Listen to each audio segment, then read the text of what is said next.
Audio Jungle.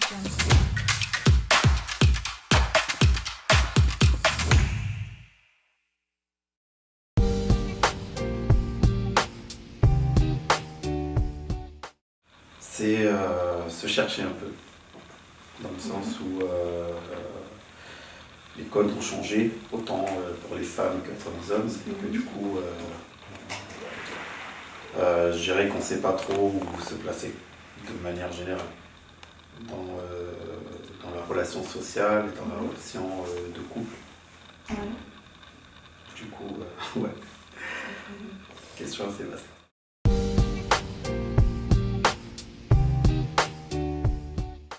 Aujourd'hui, comment se positionner en tant qu'homme? C'est vrai qu'on se pose toujours la question, parce que de manière générale, dans la vie au foyer, on se rend compte qu'on demande une certaine égalité qui a priori était justifiable, et qu'au fil du temps, on se rend compte que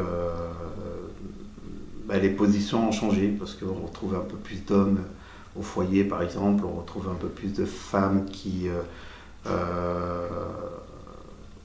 perdent leur place au foyer et qui en même temps ne retrouvent même pas leur place au foyer.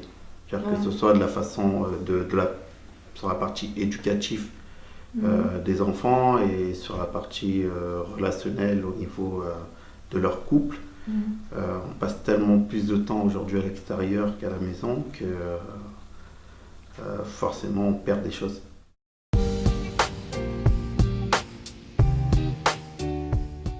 Ça va aussi dans cette émancipation de la femme et qui en même temps a détaché les codes de l'homme finalement, parce que l'homme c'est celui qui allait travailler, c'est celui qui était censé subvenir aux besoins de son foyer. C'est celui qui a imposé des codes pour l'homme avant tout, et qui aujourd'hui perd un petit peu de tout ça. Et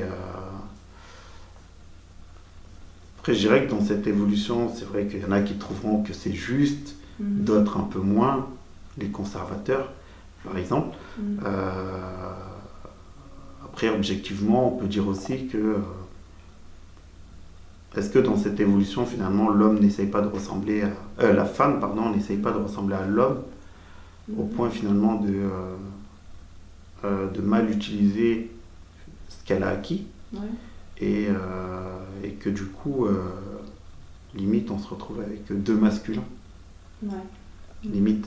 Donc, c'est un peu... Justement, du coup, j'en reviens à ma première question, parce que tu disais qu'avant, l'homme, c'était celui qui allait travailler, celui qui prenait des responsabilités. Donc, l'homme, aujourd'hui, c'est qui, finalement?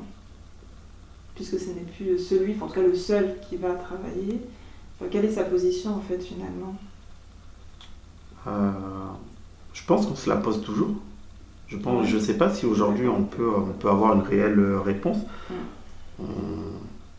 On peut se convaincre d'une réponse, mais je pense qu'on est en pleine mutation et que du coup, je ne sais pas s'il y a une bonne réponse ou s'il y a la vraie réponse. D'accord. Donc, je pense qu'on voit aujourd'hui, on voit les choses évoluer. On ne sait pas trop jusqu'à où ça peut aller, en sachant aussi que quand on parle d'hommes, il y a différents critères qui rentrent en compte entre les religieux, les non-religieux, la société dans laquelle on vit qui nous apporte aussi ou qui nous impose d'autres codes ou d'autres facilités. Du coup, c'est vrai que je pense que l'homme d'aujourd'hui en France et l'homme d'aujourd'hui, par exemple, dans les pays musulmans ou en Inde, par exemple, ou en Asie, il ne sera sûrement pas le même.